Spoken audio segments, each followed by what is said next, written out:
في عبادي وادخلي جنتي صدق الله العظيم. أعوذ بالله من الشيطان الرجيم. بسم الله الرحمن الرحيم. إنه كان فريق من عبادي يقولون ربنا آمنا فاغفر لنا وارحمنا وأنت خير الراحمين. صدق اللہ العظیم. برادران اکرام، یہ سورہ مومنین کی 190ویں آیت ہے. اس آیت کے اندر اللہ تعالیٰ فرماتے ہیں میرے بندوں میں ایک جماعت ایسی تھی جو ہمیشہ متواتر برابر یہ کہا کرتی تھی. کیا کہا کرتی تھی؟ ربنا آمنا، اے میرے پروردگار ہم ایمان لائے، فاغفر لنا، ہم کو تو بخش دے، وارحمنا، ہم پہ تو رحم فرما، وانت خیر الراحمین، بے شک تو سب رحم کرنے والوں میں بہتر رحم کرنے والا ہے. اللہ تعالی ہم سب کو اسی دعا کے مطابق ہمیشہ ایمان پر قائم رکھے، اللہ تعالیٰ کی بخشش کے طلبگار رہیں اور اللہ تعالیٰ سے رحم کی بھیک مانگیں، کیونکہ وہ بہترین عطا کرنے والا، رحم کرنے والا ہے. اللہ تعالیٰ ہم سب کو اس بات کی توفیق نصیب عطا فرمائے. آج کے پروگرام کے مطابق الحمدللہ آج شریعت انفارمیشن کی 825ویں نشست ہو رہی ہے، جو جامعہ مسجد عالیہ گن فاؤنڈری کے کانفرنس ہال میں بعد نماز عصر منعقد ہو رہی ہے. آج 30 جنوری 2023 ہے اور آج اس کو مخاطب کرنے والے ہماری محافل کی جانی پہچانی شخصیت جناب سید سلطان محی الدین صاحب ہیں، اور آج آپ کا عنوان بھی آج کل کے حالات کے اعتبار سے بڑا پرکشش اور سبق آموز ہے. وہ ہے موجودہ سماجی صورتحال اور اسلامی اقدار. میں گزارش کرتا ہوں جناب سلطان محی الدین صاحب سے کہ وہ آئیں اور ہمیں اپنے خیالات سے مستفید ہونے کا موقع عطا فرمائیں.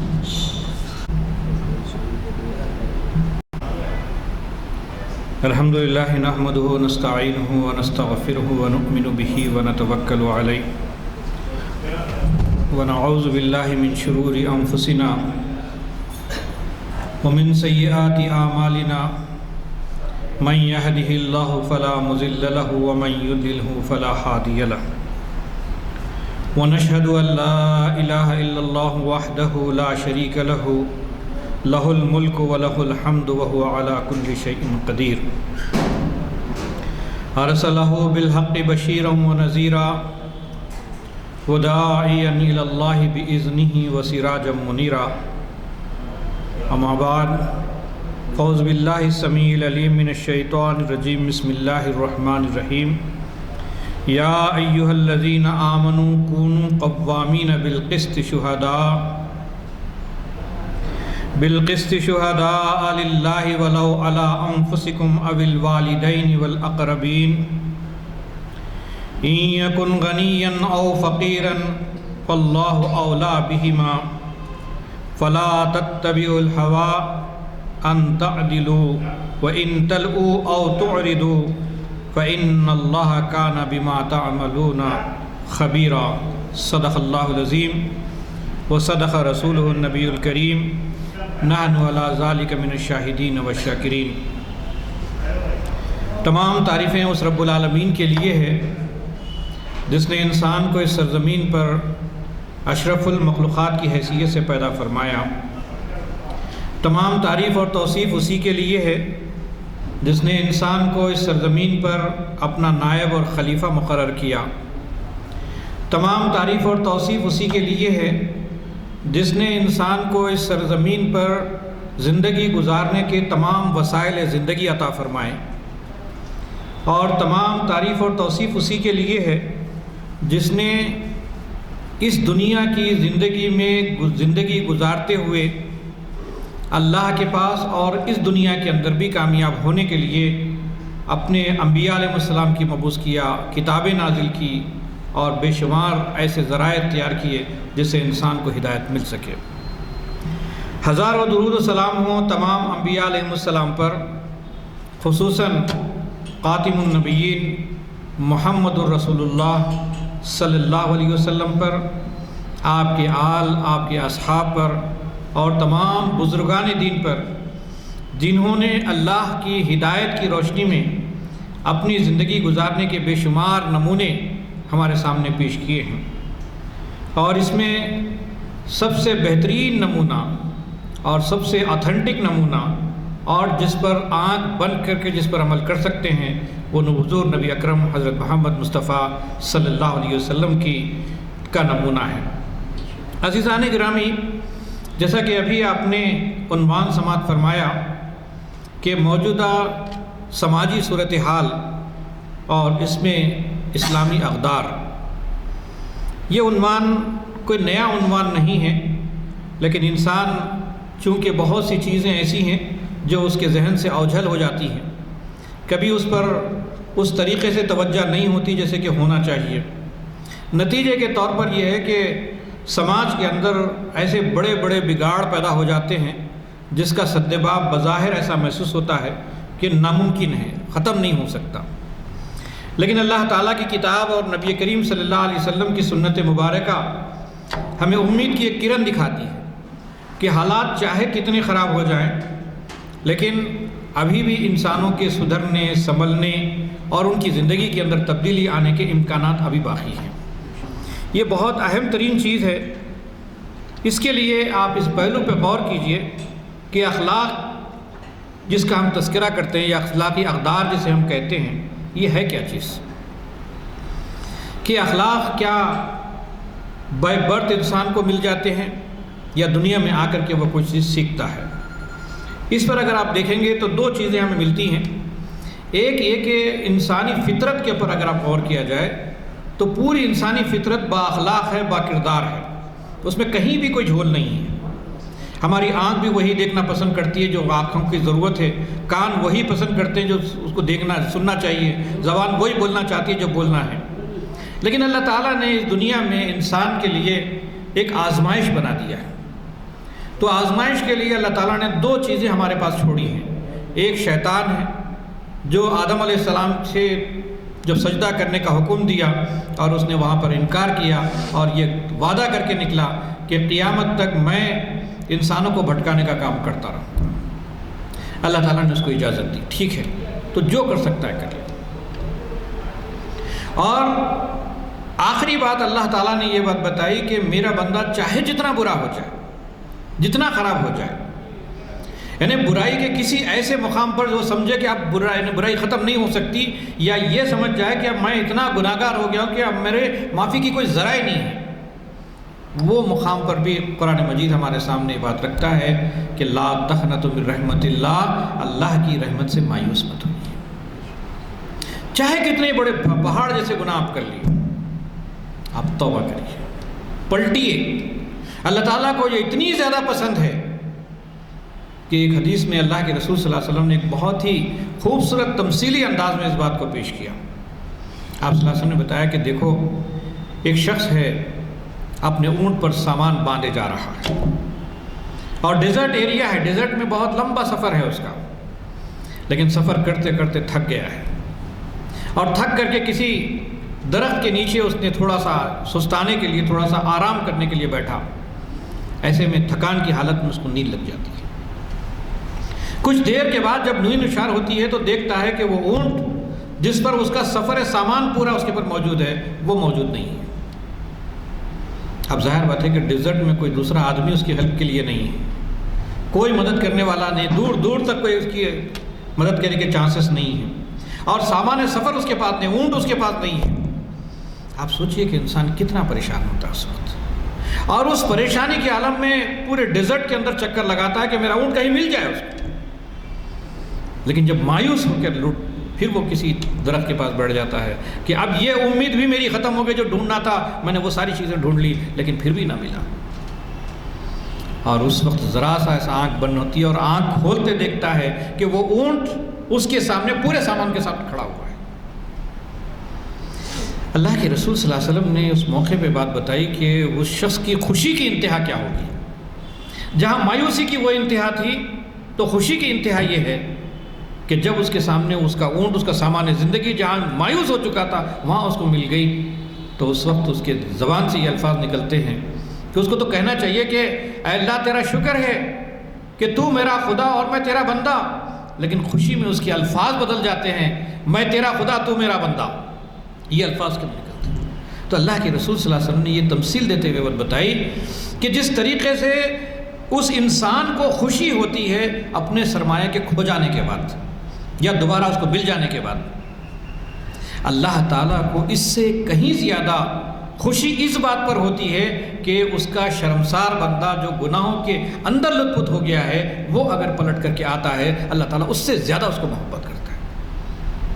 آپ اس سے اندازہ کیجئے کہ ہمارا جو موجودہ سماج ہے 50 خرابیاں ہمارے پاس موجود ہیں، ہم اس کا اعتراف کرتے ہیں، لیکن اللہ تعالیٰ کی کتاب موجود ہے، نبی صلی اللہ علیہ وسلم کی سنت موجود ہے، یہ ہمارے لیے امید کی کرن ہے۔ اس سماج کو ہم دوبارہ سدھارنے سنبھالنے کا کام ہم انجام دے سکتے ہیں، اس کے لیے پورے گائیڈ لائنس یہاں پر موجود ہیں۔ اتنا ہی نہیں بلکہ اس پہلو سے ہم غور کر سکتے ہیں کہ مسلمانوں کے علاوہ دوسرے لوگ یہاں پر جو موجود ہیں ان کے پاس بھی اخلاق نام کی کوئی نہ کوئی چیز تو موجود ہے، لیکن وہ مکمل اخلاق نہیں ہے۔ نتیجے کے طور پر ہر آدمی کے اپنے بنائے ہوئے اخلاق ہیں، ہر خاندان کے اپنے بنائے ہوئے اخلاق ہیں۔ نتیجہ یہ ہے کہ وہ اخلاق سمجھتے ہیں اور اس کو صحیح سمجھنے کی کوشش کرتے ہیں، بعد میں جا کر الٹا نقصان انہیں کو ہوتا ہے۔ تو اس اعتبار سے اگر دیکھا جائے تو مسلمانوں کی دوہری ذمہ داری بن جاتی ہے۔ ایک ذمہ داری تو مسلمانوں کی یہ ہے کہ اللہ اور اس کے رسول نے جو اسلامی اقدار کو طے کر دیا ہے اس کی سب سے پہلے پابندی کریں، اور اس امید کو کرن کو اپنے ہاتھ میں لیں اور اپنے اخلاق کو سدھارنے کی کوشش کریں۔ اخلاق کو باہر سے ریڈی میڈ بازار میں نہیں ملا کرتے، بلکہ اس کو ڈھونڈنا پڑتا ہے، اس کو تلاش کرنا پڑتا ہے، اس کو لینا پڑتا ہے، اس کو برتنا پڑتا ہے۔ میں آگے بتاؤں گا کہ کیا کیا چیزیں ہیں اس میں۔ پھر دوسری طرف مسلمانوں کی یہ دوسری جو ذمہ داری ہے وہ یہ ہے کہ ہمارے اطراف و اکناف رہنے والے لوگ جن تک ابھی اللہ کا کلام نہیں پہنچا ہے، جن تک اللہ کے رسول صلی اللہ علیہ وسلم کی سیرت ویسے نہیں پہنچی ہے، آج آپ دیکھ رہے ہیں کہ ملک کے اندر کیا کچھ ہو رہا ہے۔ خود نبی صلی اللہ علیہ وسلم کی شان میں جس طرح کی گستاخی کی جا رہی ہے، کیوں کی جا رہی ہے؟ وہ جانتے نہیں ہیں کہ نبی صلی اللہ علیہ وسلم کیا ہے۔ ہم نے نبی صلی اللہ علیہ وسلم کا تعارف ویسے نہیں کرایا جیسے کرانا چاہیے تھا۔ ہم نے قرآن کا جو تعارف کرایا، ہم نے اللہ کا جو تعارف کرایا، ہمارے اسلام کا جو تعارف ہم نے کرایا، اس میں ہم ایک لفظ استعمال کرتے ہیں، میں سمجھتا ہوں کہ وہ لفظ ہی اصل میں سارے غلط فہمیوں کی جڑ ہے۔ مثلا ہم یہ کہتے ہیں کہ اسلام ہمارا دین ہے، قرآن ہماری کتاب ہے، محمد صلی اللہ علیہ وسلم مسلمانوں کے نبی ہیں۔ یہ بات صحیح ہے؟ نہیں۔ اللہ سارے انسانوں کا ہے، اسلام سارے انسانوں کا ہے، قرآن سارے انسانوں کے لیے نازل کی گئی ہے، اللہ کے رسول صلی اللہ علیہ وسلم رحمت للعالمین نے سارے انسانوں کے لیے رحمت عالم ہے۔ یہ بہت سوچنے کی چیز ہے۔ اگر ان کو معلوم ہوتا ہے کہ بھائی جو ان چیزوں میں تم پریشان ہو، کبھی تم جو ہے سکون کی تلاش میں کیا کچھ نہیں کرتے ہو، کبھی بغیر چپل کی گھومتے ہو، کبھی کپڑے چینج کرتے ہو، کبھی کچھ کرتے ہو، لیکن تمہیں سکون نہیں ملتا، کبھی دولت سمیٹتے ہو، کبھی کچھ اور کرتے ہو، لیکن سکون تمہیں نہیں ملتا۔ سکون جہاں ملتا ہے وہ اسلام کے اندر موجود ہے، وہ نبی صلی اللہ علیہ وسلم کی پیروی کے اندر موجود ہے، وہ قرآن کے اندر موجود ہے۔ یہ چیز کو ہم بتانے میں کہیں ہم ناکام ہیں، لیکن یہ بات ذہن میں رکھیے کہ اگر ہم نے اسلام کو اس طریقے سے خود عمل نہیں کیا جیسا کہ کرنا چاہیے، اور اس طریقے سے انٹروڈیوس نہیں کرایا جیسے کرانا چاہیے، تو مسلمانوں پر دوہری ذمہ داری ہوگی کہ اللہ تعالیٰ دو طرف سے کو پکڑے گا۔ ایک یہ کہ اسلام کے مسلمان کے ماننے والے ہوتے ہوئے، اللہ پر ایمان رکھنے والے ہوتے ہوئے بھی اس کی خلاف ورزی کرنے کا ایک گناہ، پھر دوسرا ہے کہ دوسرے لوگوں کو نہ بتانے کا بھی گناہ۔ یہ بہت بھاری ذمہ داری اللہ تعالیٰ نے. یہ کیا ذمہ داری تھی؟ اس ذمہ داری کو اللہ کے رسول صلی اللہ علیہ وسلم نے کس طریقے سے نبھایا ہے، اس پر آپ غور کیجئے کہ اللہ کے رسول صلی اللہ علیہ وسلم اس وقت کی موجود انسانیت میں سے کوئی ایک بندہ بھی آپ سے نہ چھوٹے جس تک آپ اپنا پیغام جو اللہ تعالیٰ نے آپ کو دیا اس کو پہنچانے سے رہ جائیں. چنانچہ وہ مشہور واقعہ اپنے ذہن میں تازہ کیجئے. آپ تھکے ہارے دعوتی کام سے اپنے گھر میں لوٹتے ہیں، ابھی تھوڑا سا ایسا آرام کرنا چاہتے ہیں، لیکن کچھ گھنٹیوں کی آوازیں آتی، کچھ قافلہ گزرنے کی آواز آتی ہے. آپ اٹھ کے کھڑے ہو جاتے ہیں. ام المومنین فرماتی ہیں کہ اے اللہ کے رسول، ابھی تو آپ کام کر کے آئے ہیں، تھوڑا وقت سستا لیجئے، تھوڑا آرام کر لیجئے، اس کے بعد جا کر کے ان تک پیغام پہنچا دیجئے. آپ صلی اللہ علیہ وسلم جس موقع پہ جو بات فرمائے جس کا مفہوم یہ ہے کہ اگر یہ قافلہ یہاں سے گزر جائے، کل قیامت کے دن یہ کہے کہ میں اس رسول کے علاقے سے گزرا تھا لیکن اس نے میرے کو پیغام نہیں پہنچایا، تو کیا ہوگا؟ قرآن مجید اس کو اس طریقے سے بیان کرتا ہے فَلَعَلَّكَ بَاقِعٌ نَفْسَكَ عَلَىٰ آثَارِهِمْ إِن لَّمْ يُؤْمِنُوا بِهَٰذَا الْحَدِيثِ أَسَفًا. ہے نبی صلی اللہ علیہ وسلم، یہ لوگ اس دین کو نہیں مانتے یا اس اخلاق کو تسلیم نہیں کرتے، اس کے لیے کیا آپ اپنے آپ کو ہلاک کر لیں گے؟ بس نبی بس کرو، بہت کام آپ نے کر لیا. یہاں تک کہ اللہ تعالیٰ روک رہا ہے، اس حد تک آپ نے کام کیا. ہم نے اللہ کے رسول صلی اللہ علیہ وسلم کی بہت سی سنتوں کو یاد رکھا. میٹھے کی سنتیں یاد ہے، دعوتوں کی سنتیں ہمیں یاد ہے، جہاں فائدہ ہونے کی سنتیں ہمیں یاد ہیں، لیکن سب سے بڑی سنت یہ ہے کہ اللہ کا پیغام اللہ کے بندوں تک پہنچانا ہے، وہ کہیں ہم بھول چکے ہیں. آج ضرورت اس بات کی ہے کہ اس کو ہم یاد کریں. عزیزان گرامی، اخلاقی اقدار کے سلسلے میں یہ بات ذہن میں رکھیے کہ کسی معاشرے کی ترقی یا کسی معاشرے کی مضبوطی کا معیار اخلاق کے اوپر ٹکا ہوا ہے. اخلاق جتنے اچھے، مثال کے طور پر فلاں شخص اگر اچھا ہے اگر ہم کہتے ہیں تو کس بنیاد پر کہتے ہیں؟ کیا اس کی ٹوپی کو دیکھ کر کے کہتے ہیں، اس کے کرتے کو دیکھ کر کے، اس کے پیجامے کو دیکھ کر کے کہتے ہیں، اس کے لباس کو دیکھ کر کے کرتے ہیں؟ نہیں، اس کا بیہیویئر ہے، اس کا انداز ہے، اس کا ایک دوسرے کے ساتھ جو تعلق ہے. اگر آدمی کے اندر عاجزی، انکساری، دوسروں کا احترام، دوسروں کے ساتھ خندہ پیشانی سے پیش آنا اور اس کے ساتھ ادب و احترام کے ساتھ گفتگو کرتا ہے، لوگ کہتے ہیں کہ بھئی یہ تو بہت بڑا آدمی ہے، بڑا آدمی ہے. ہو سکتا ہے کہ اس کے پاس دولت نہ ہو، اس کے پاس عزت نہ ہو، اس کے پاس شہرت نہ ہو، اس کے پاس اقتدار نہ ہو، کچھ بھی نہ ہو،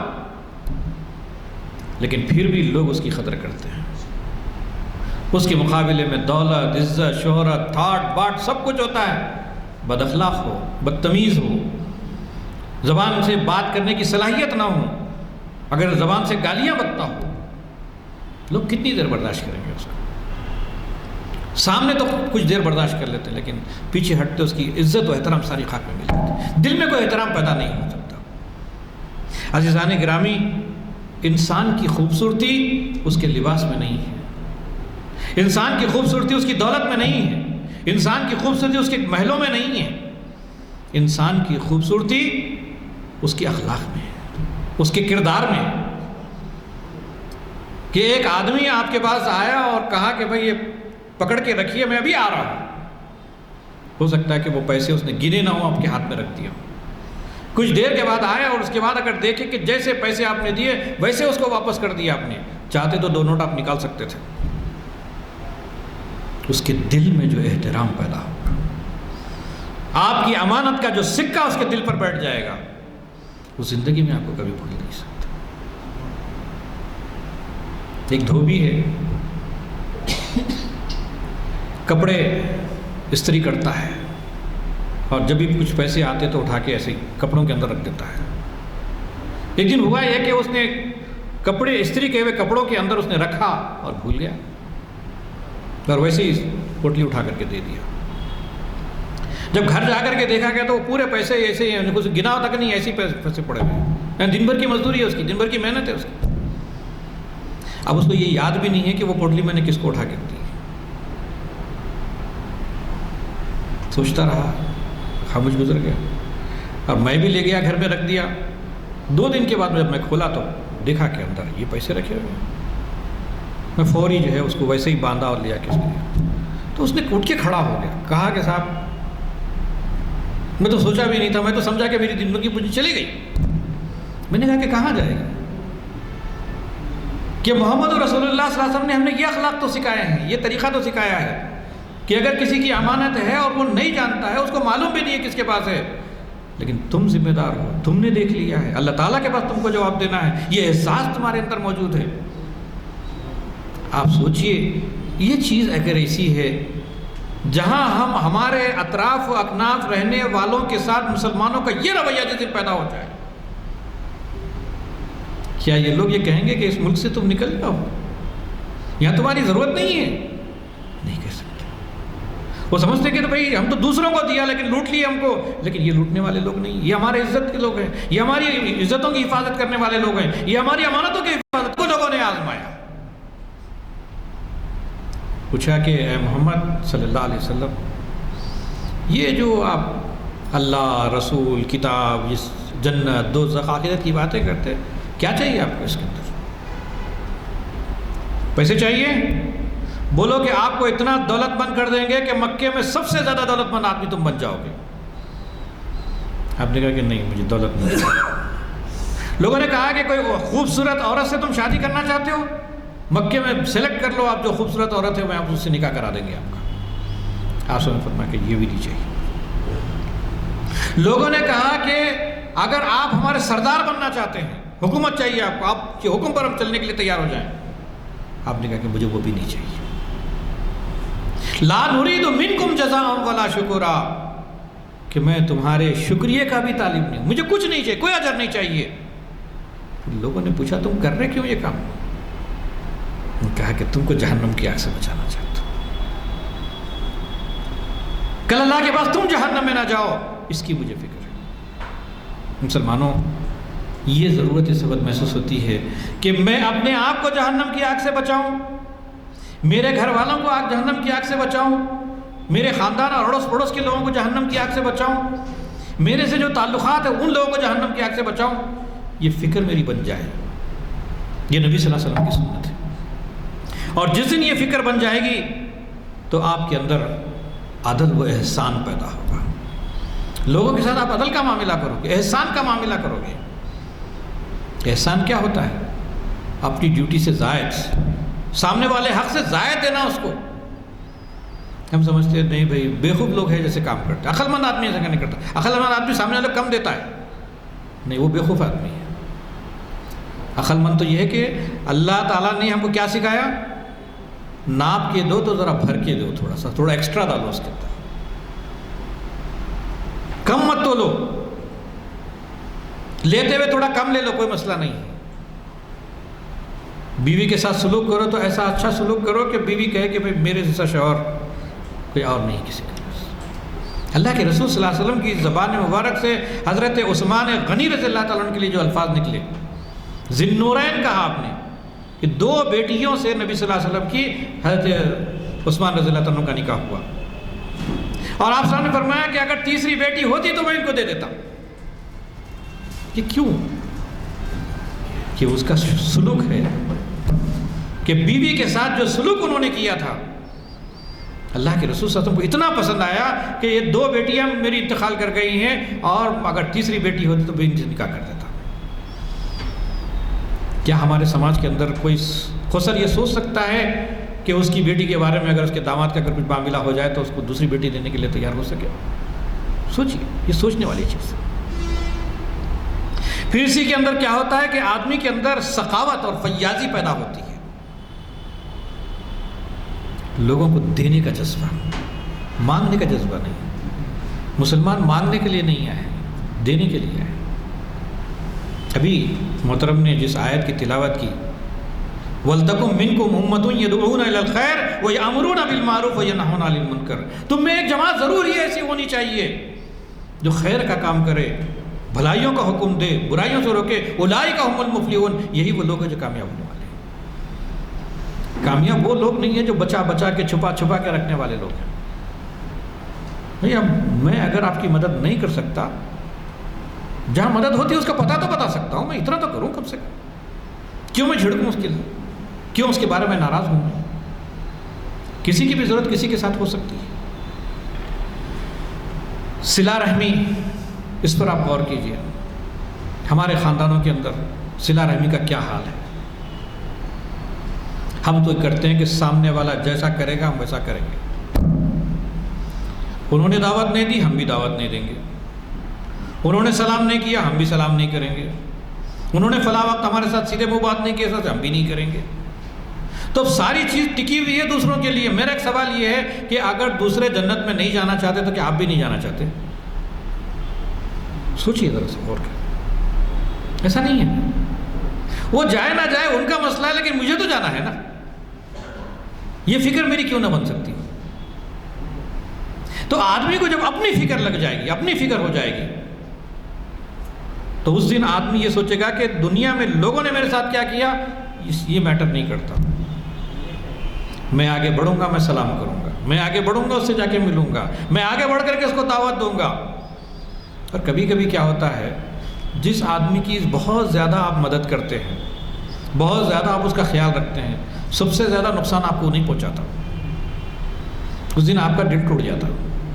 ایسا کیوں ہوتا ہے؟ اس لیے ہوتا ہے کہ اللہ تعالیٰ بھی تو آپ کو آزمانا چاہتا ہے، اللہ تعالیٰ یہ دیکھنا چاہتا ہے کہ یہ بندہ میری خاطر خرچ کیا تھا یا اس بندے کو خوش کرنے کے لیے خرچ کیا تھا۔ تو جس نے اللہ کے لیے خرچ کیا وہ کہتا ہے کہ میں نے خرچ کر دیا، اللہ کے پاس میرا اجر محفوظ، سامنے والا میرے ساتھ کیا کرتا میرے کو مسئلہ نہیں۔ لیکن جب میرا ذہن یہ بن جاتا ہے کہ نہیں میں سامنے والے کو خوش کرنے کے لیے بنا، وہ کبھی خوش ہوگا ہی نہیں۔ یہ آپ کی غلط امید ہے، میری غلط امید ہے یہ۔ تو لوگوں سے ایکسپیکٹیشن ختم کریے، لوگوں سے توقعات کو ختم کر دیجئے، آپ اپنا کام کیے چلے جائیے۔ اور نبی صلی اللہ علیہ وسلم نے یہی کچھ کیا ہے، اور اس کو پاک اور صاف کرنا چاہتے ہیں، اپنے اخلاق کو نکھارنا چاہتے ہیں، سب سے پہلی چیز اندر سے، اپنے اندر سے جس کو نکالنا ہے وہ احساس کمتری کو نکالیے اپنے اندر سے۔ آپ کوئی معمولی چیز نہیں ہے بھائی، آپ اللہ کے بندے، رحمان کے بندے ہیں، اللہ پر ایمان لائیں، دنیا کے دوسرے خداؤں پر ایمان لانے والے نہیں ہیں۔ آپ کا خدا کوئی چھوٹا خدا نہیں، بہت بڑا خدا ہے۔ آپ جس خدا پر ایمان لائے وہ ساری دنیا کی طاقتیں اس کے پاس ہیں، وہ جسے چاہے عزت دے، اسے جسے چاہے ذلیل کر دے، جسے چاہے معاف کرے، جسے چاہے سزا دے، اس خدا کو ماننے والے۔ تو احساس کمتری سے باہر نکلنا ہوگا، لوگوں کے ساتھ تعلقات رکھنے میں تعصب نہ ہو، یہ میرا یہ تمہارا، یہ ہمارے خاندان کا آدمی یہ تمہارے خاندان، یہ زبان بولنے والا وہ زبان بولنے والا، یہ میرے علاقے کا آدمی وہ باہر کا آدمی نہیں۔ انسان، کیا ہمارا سلوک ایک انسانیت کا سلوک ہے یا پھر میرے اور آپ کا سلوک ہے؟ یہ تعصب جب تک کہ ختم نہ ہو، اور اس سے جب آگے بڑھتے ہیں تو آدمی کے پاس اللہ تعالیٰ نے ہر انسان کو کچھ نہ کچھ دیا ہے، اور اس کے اندر کیا ہوتا ہے کہ آدمی گھمنڈ کرتا ہے، تکبر کرتا ہے، ارے بھائی میرے پاس سب کچھ ہے۔ ارے اللہ کا شکر ادا کیجئے، اللہ نے آپ کو صحت دی، آپ کو علم دیا، آپ کو دولت دی، اچھی زندگی گزارنے کے موقع دیے، یہ احسان ہے اللہ تعالیٰ کا۔ اللہ تعالیٰ ہم کو جو ہے اندھا، لولا، لنگڑا بھی پیدا کر سکتا تھا، غریب و نادار بھی پیدا کر سکتا تھا، مصیبت زدہ بھی پیدا، بیمار بھی پیدا کر سکتا تھا، لیکن اس کے باوجود ایسا نہیں کیا، تو اس کا شکر ہے کہ نہیں ہے؟ شکر جتنا بڑھے گا تکبر اتنا کم ہوگا، اگر جتنا شکر کم ہوگا اتنا تکبر بڑھتا جائے گا۔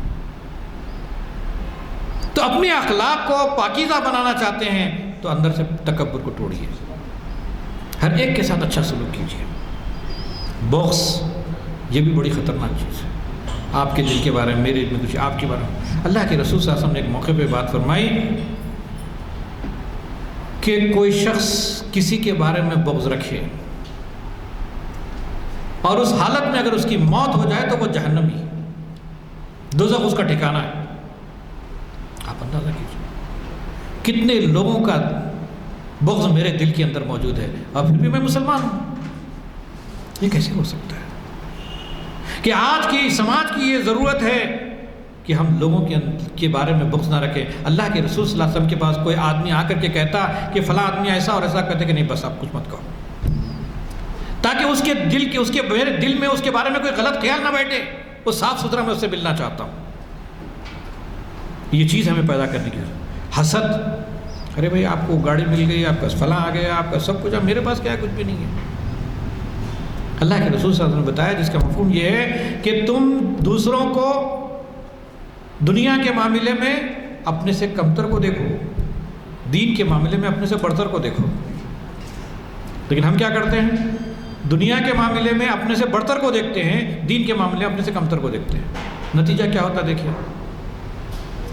کہ بھائی ایک صاحب کے پاس گھر بھی ہے، گاڑی بھی ہے، نوکری بھی ہے، باپ دادا کا پیسہ بھی ہے، سب کچھ ہے، میرے پاس کچھ بھی نہیں ہے. اگر میں یہ کر لیتا، اس کے مقابلے میں اللہ تعالیٰ نے 2 ہاتھ پیر تو اچھے دیے، 2 آنکھ ناک بھی تو اچھے دیے. ایک ایک چیز جو ہے 1 کروڑ کے برابر ہے. اگر 1 کروڑ روپے بھی اگر کوئی دے تو میں 1 آنکھ دینے کے لیے تیار نہ ہوں. اتنی بڑی چیز میرے پاس موجود ہے تو میرے اندر شکر کا جذبہ پیدا ہو جائے. دوسری طرف یہ ہے کہ آخرت دین کے معاملے میں سمجھتا ہوں کہ بھائی ارے میں تو پورے 5 وقت کی نمازیں پڑھ رہا ہوں، میں تو قرآن پڑھ رہا ہوں، میں فلاں پڑھ رہا ہوں. نہیں بھائی، اللہ کی دربار میں جب پہنچیں گے تو ہمارے عمل کیا ہے ہم کو تب پتہ چلے گا. ہم سمجھ رہے بہت جمع ہو گیا ہمارے پاس، بول کے نہیں معلوم اس کے نتیجے ہم نے کسی کو گالی دی ہوگی، کسی کا مال کھایا ہوگا، اب سب لوگوں کے ساتھ بانٹ دیا ہے، میرے پاس کچھ بھی نہیں بچا. ڈرتے ہوئے کہ اللہ چھوٹا سا عمل ہے تو قبول کر لے والا، اگر تو قبول نہ کرے تو اس کا کوئی حیثیت نہیں ہے. یہ جذبہ اپنے اندر پیدا کرے. اس سے آگے بڑھتے ہیں شح نفس، کہ آدمی کا دل تنگ ہو جاتا ہے. دل کو کھولیے، دل بڑا کریے. سامنے والا اگر سلام نہیں کرے تو آپ کو سلام کرنے کے لیے ذرا دل بڑا کرنا پڑتا ہے. اگر وہ بچہ ہے، آپ بڑے ہیں، تو اور ذرا مشکل ہوتی ذرا سامنے.